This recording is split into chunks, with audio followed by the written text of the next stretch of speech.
Hello दोस्तों, स्वागत है आप सबका आपके फेवरेट चैनल में जिसका नाम है द इन्फॉर्मर। दोस्तों, आज का ये वीडियो ख़ास है क्योंकि आज के इस वीडियो में बात होगी सेहत से जुड़ी हुई। क्योंकि कहते हैं दोस्तों कि हेल्थ इज़ वेल्थ। अगर हम स्वस्थ हैं, हमारी सेहत अच्छी है तो हम हर काम को अच्छे से कर पाते हैं।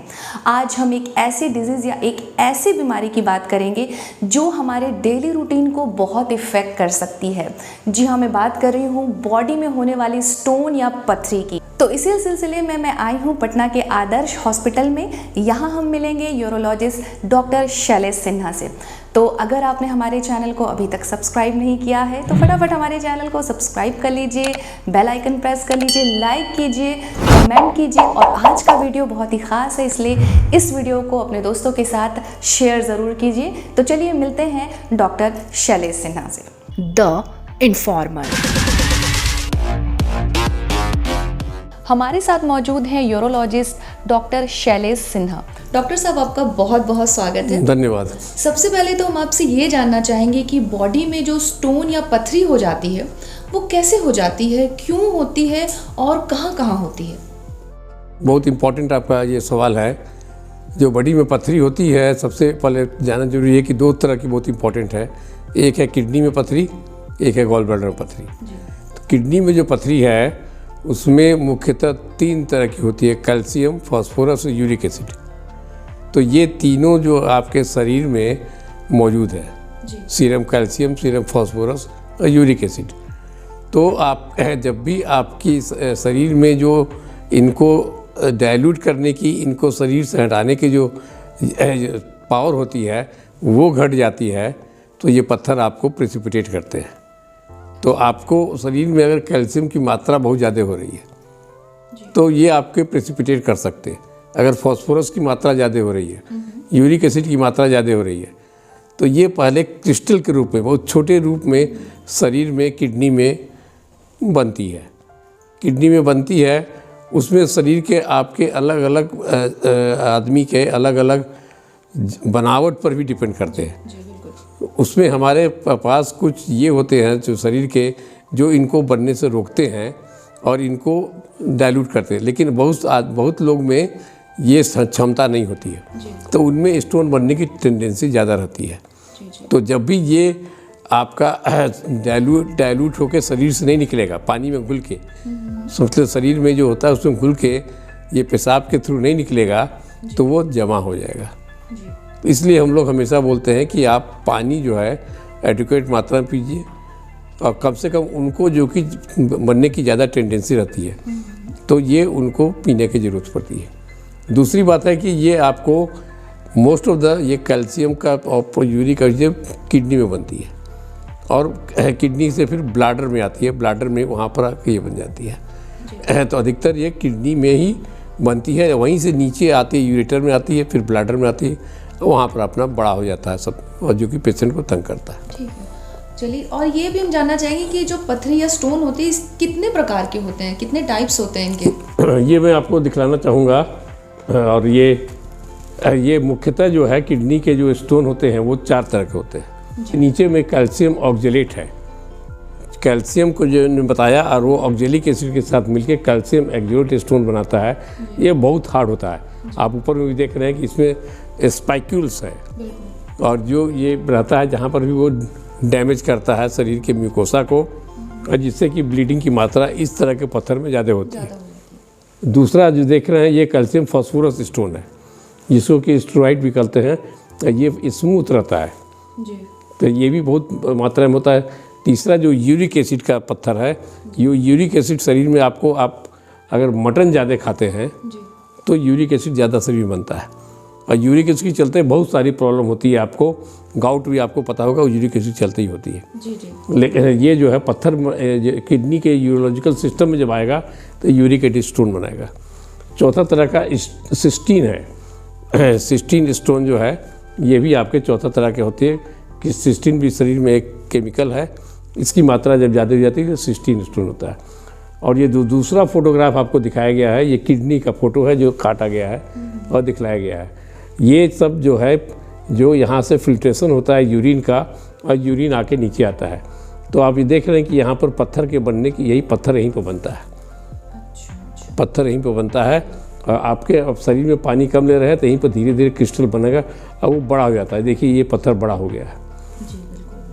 तो ये किडनी के आपको इस तरह के स्टोन है जो कि यहाँ पर आपको नज़र आ रहा है। आपको ये फोटोग्राफ में दिखाना चाहूँगा, ये किडनी के साथ साथ किडनी की नली जो यूरेटर आती है और पेशाब की थैली, ये तीनों एक ही फोटोग्राफ में दिखाया गया है। पत्थर यहाँ बनती है, ये फिर इस नली में आती है तो यूरेट्रिक स्टोन हो जाती है, और जब यहाँ पर आएगा तो ब्लाडर स्टोन हम लोग बोलते हैं। तो यही शुरुआत बनने की यहीं से होगी और धीरे धीरे यहाँ पर आगे तीनों जगह में पत्थर मिलते हैं और डिपेंडिंग ऑन द साइज ये तीनों जगह किडनी, यूरेटर और ब्लाडर में आके कहीं पर भी रुक सकता है और पेशेंट को परेशानी दे सकता है। तो सर क्या ये जो ऑपरेशन है इसका क्या मेडिसिन से इलाज किया जा सकता है? ये जो प्रॉब्लम है इसका क्या मेडिसिन से इलाज हो सकता है? ये बहुत इंपॉर्टेंट सवाल है। जब शुरुआत में पत्थर बनता है तो वो क्रिस्टल में होता है। आप समझिए 2 मिलीमीटर, 3 मिलीमीटर, 5 मिलीमीटर। अगर ये पत्थर 5 मिलीमीटर के अंदर है तो इसका मेडिसिन से हम लोग इलाज करते हैं। इसको दवा देते हैं, इसको पानी ज़्यादा पीने बोलते हैं ताकि वो यूरिनरी सिस्टम से बाहर निकल जाए।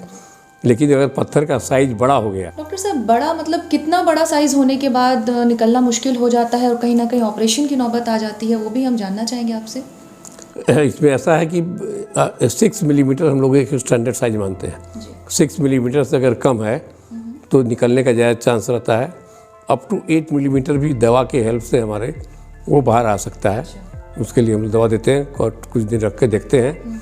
लेकिन अगर पेशेंट का 8 मिलीमीटर के ऊपर हो गया, 9 मिलीमीटर, 10 मिलीमीटर, तब वो फिर नहीं निकलता, वो दिक्कत होती है निकलने में, तब ऑपरेशन की जरूरत पड़ती है। ऑपरेशन जो है वो किस तरह का ऑपरेशन होता है और किस तरीके से बॉडी से जो स्टोन या पथरी को निकाला जा सकता है?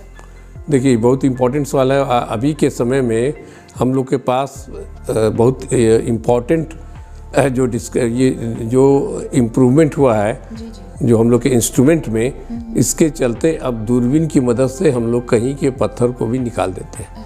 जो कि पहले संभव नहीं था और पहले हम लोग को चीरा लगा के निकालना पड़ता था और चीरा लगाने में पेशेंट को काफ़ी ज़्यादा मॉर्बिडिटी बढ़ जाती थी और चीरा लगाने में ब्लड का भी ज़्यादा निकल सकता था। तो अब जो दूरबीन से हम लोग करते हैं उसमें आपको पेशाब की थैली के पत्थर उसको भी तोड़ देते हैं और तोड़ के निकल जाता है। यूरेटर जो है इसमें भी निकल जाता है और किडनी के पत्थर को भी हम लोग निकाल देते हैं। तीनों तरह के पत्थर को हम लोग दूरबीन के सहायता से निकाल देते हैं। तो तीनों का अलग अलग नाम हम लोग को रखे थे। पेशाब की थैली का कैसे निकलता है और लेकिन बेसिक सिस्टम जो है कि वो पत्थर को हम लोग को वहीं पर तोड़ना पड़ता है, जिसको लिथोट्रिप्सी बोलते हैं हम लोग। सिस्टोस्कोपी करके लिथोट्रिप्सी करेंगे तो ब्लैडर स्टोन टूटेगा, यूआरएस करके लिथोट्रिप्सी करेंगे तो यूरेटिक स्टोन टूटेगा और किडनी स्टोन के लिए पीसीएनएल किया जाता है जिसमें कि पत्थर को तोड़ा जाता है लिथोट्रिप्सी से। तो तीनों तरह के पत्थर को हम लोग दूरबीन की वजह से तोड़ के निकाल सकते हैं।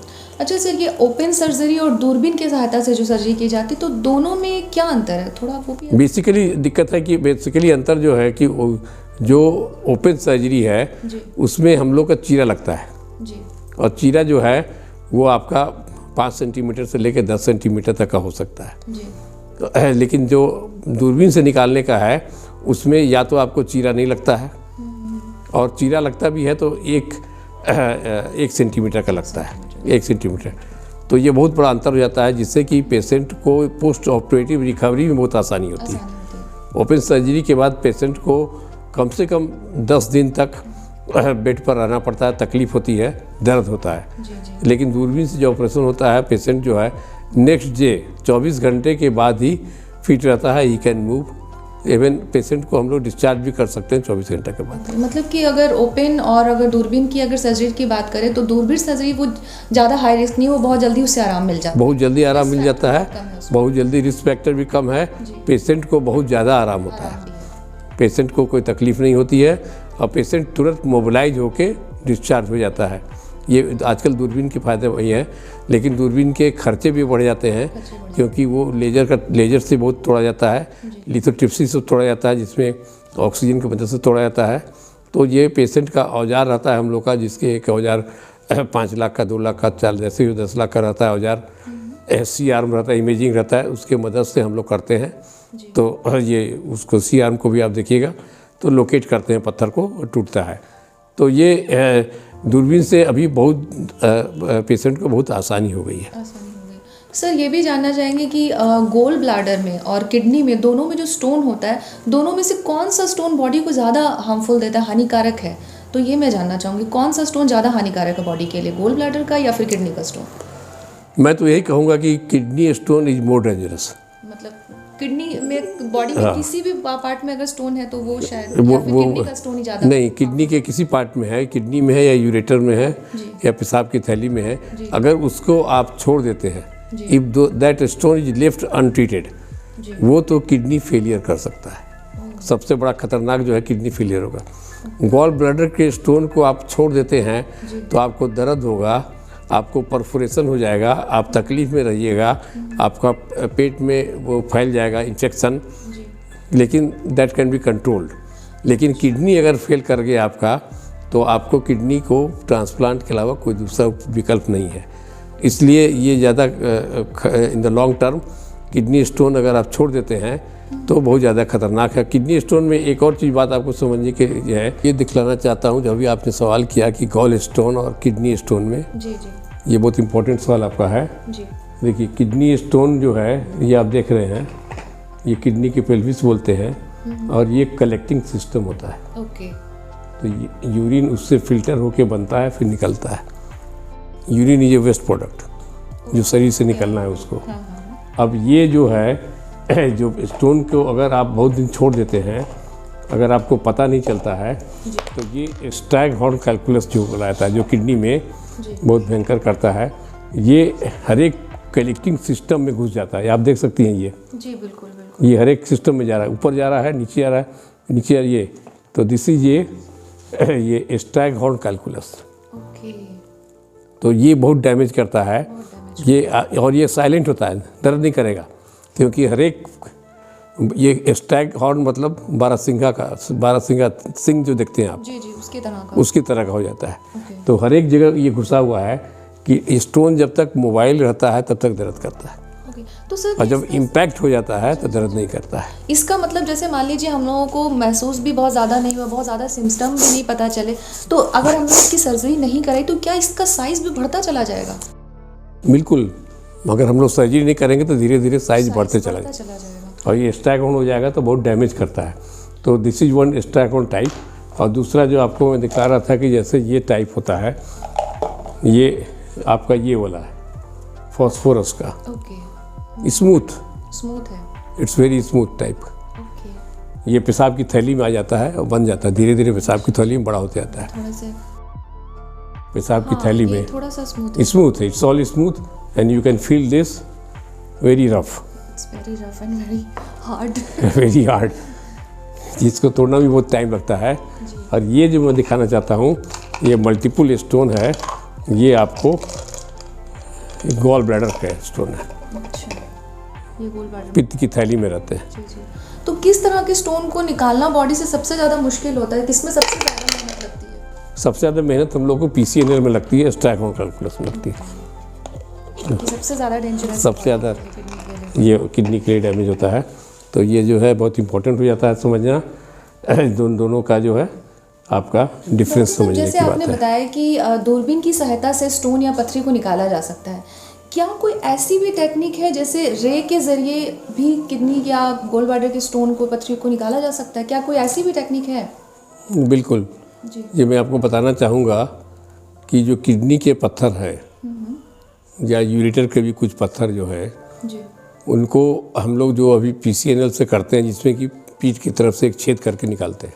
जी। उसके अलावा हमारे पास ESWL मशीन अभी आ गई है, और वो बहुत जगह अवेलेबल भी है, बहुत लोग के पास भी आ गई है। तो जिसको बोलते हैं extra corporal shock wave lithotripsy. इसमें शरीर में कुछ भी चीरा नहीं लगाया जाता है, पेशेंट को आराम से एक जगह लेटा दिया जाता है और मशीन आ जाता है, और मशीन वो रेज के माध्यम से स्टोन पर फोकस करता है और पत्थर को एकदम चूर चूर करके वो अपने निकल जाता है पत्थर। जी। लेकिन इसमें केवल एक ही चीज़ है कि ये उन्हीं पत्थरों के लिए है जो कि छोटे हों, छोटे पत्थरों के लिए 1.5 सेंटीमीटर तक के लिए ही, या बेस्ट रहता है कि 1 सेंटीमीटर तक के लिए पत्थर को किया जाए, क्योंकि कभी कभी इसको 3 बार करना पड़ता है, 3 सीटिंग में तोड़ना पड़ता है।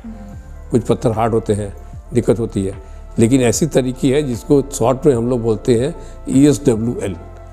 ESWL, this is the short form. ये मशीन बड़ी महंगी होती है, करीब 50 लाख की मशीन होती है, लेकिन ये मशीन अवेलेबल है और उससे आदमी का किडनी पत्थर जिसको कि ऑपरेशन नहीं किया जा सकता है, इवन छोटा दूरबीन से ऑपरेशन नहीं किया जा सकता है, छेद करके, हाई रिस्क पेशेंट, बहुत डायबिटिक हो उनको, या इवन किडनी फेलियर में हो तो, या हार्ट फेलियर में हो, उन लोगों के लिए this machine is a boon. Okay sir, तो जैसे कि आपने बताया कि एक तो लेज़र हो गया, एक ओपन हो गया, और ये आपने रे वाली जो सर्जरी बताई, तो इसमें करीब कितना खर्च आता है? ये WL भी करीब आपको 30-40 हज़ार का खर्चा आ जाता है। 40,000 का खर्च है।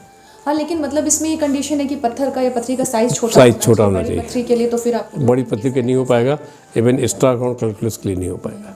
डॉक्टर साहब, हम ये जानना चाहेंगे कि किसी भी पेशेंट के बॉडी में अगर कहीं पे भी पत्थरी या स्टोन है तो कैसे हमें पता चलेगा? क्या कुछ स्टार्टिंग के कोई ऐसे सिम्टम्स होते हैं या कोई ऐसे लक्षण, या पेशाब में किसी तरह का कोई चेंजेस है, तो किस तरह की ऐसे सिम्टम्स होते हैं वो हम जानना चाहेंगे, और किस तरह की शुरुआती जांचें, मेडिकल जांचें करवाई जाती हैं वो भी आप हमें बता दीजिए। बेसिकली जो 2-3 सिम्टम जो शुरुआती में आते हैं उसमें सबसे इम्पोर्टेंट होता है पेशाब का खून आना।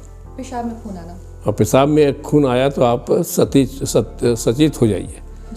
यू शुड बी अवेयर कि हमें कुछ जांच करवानी है।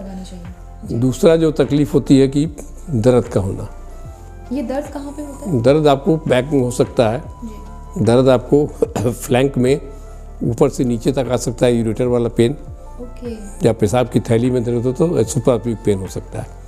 तो दर्द का होना दो इम्पॉर्टेंट सिम्टम है, और उसके अलावा किडनी फेलियर हो गए तो उसके सिम्टम आ सकते हैं, लेकिन सबसे इम्पॉर्टेंट यही 2 सिम्टम है, पेन एब्डोमेन और हेमेचूरिया। अच्छा, तो किस तरह की जांचें करवाते हैं आप लोग सबसे शुरुआती? हम लोग शुरुआत में सबसे पहले तो इसमें एक अल्ट्रासाउंड और एक्सरे कराया जाता है, जहाँ पर कि हमको पत्थर नज़र आ जाता है। उसके बाद हम लोग इसको IPP करवाते हैं, पेशाब का भी जांच करवाते हैं, किडनी का एक्सरे होता है जो, और नस में इंजेक्शन देके किया जाता है, पूरा सिस्टम आपको नज़र आ जाता है। ये पहला इन्वेस्टिगेशन बहुत इम्पोर्टेंट किडनी स्टोन के लिए करवाते हैं, इसको IPP बोलते हैं।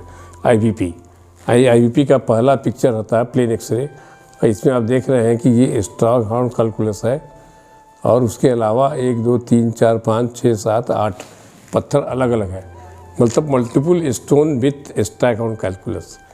और जो दूसरा प्लेट आप देख रहे हैं ये IPP का डिफरेंट प्लेट्स है, जो कि करीब मरीज को 1 घंटा 1.5 घंटा लगता है करने में, और ये किडनी के दिखलाता है किडनी काम कर रही है कि नहीं कर रही है, और कितना सूजन है। ये आप देख रहे हैं कि right kidney is normal, this is normal picture of the right kidney, और ये जो पिक्चर आप देख रहे हैं इसमें किडनी के में सूजन है। ये सूजन जो है बिकॉज ऑफ स्टोन के चलते हैं, और किडनी की डाई आ रही है, और ये डाई जो है धीरे धीरे आ रही है दोनों तरफ, ये पेशाब की थैली में जा रही है। तो यहाँ पर हम लोग देख सकते हैं स्टोन के चलते ये किडनी में हाइड्रोनेफ्रोसिस होती जा रही है, जो धीरे धीरे किडनी को ख़राब करेगी। तो दैट वी कैन सी इसमें, so this is very important investigation. तो जैसा कि आपने ये एक्सरे देखा, तो उससे हमें ये पता चलता है कि ये पेशेंट के लिए, मरीज के लिए काफ़ी ज़्यादा हानिकारक हो सकता है, और ऐसी कंडीशन में जल्द ही इसका इलाज होना चाहिए, जल्द ही इसका ऑपरेशन करवा लेना चाहिए, वरना ये आगे चल के और भी मुश्किलें पैदा कर सकता है। डॉक्टर साहब, आपने हर छोटे बड़े पहलू पर रोशनी डाली है और हमें इतनी सारी जानकारी दी है, इसके लिए आपका बहुत बहुत धन्यवाद। Thank you very much. दोस्तों, आप भी अपना ख्याल रखिए और डॉक्टर साहब के द्वारा दी गई जानकारी पर अमल कीजिए और सेहतमंद रहिए, स्वस्थ रहिए। और हाँ, अगर आपने हमारे चैनल को अभी तक सब्सक्राइब नहीं किया है तो हमारे चैनल को सब्सक्राइब कर लीजिए, बेल आइकन प्रेस कर लीजिए, लाइक कीजिए, कमेंट कीजिए और इस वीडियो को 3 लोगों के साथ शेयर कीजिए। हो सकता है कि आपका शेयर किसी के लिए बहुत फ़ायदेमंद हो। तो दोस्तों आज के लिए बस इतना ही, मिलते हैं अगली वीडियो में, तब तक अपना ख्याल रखिए।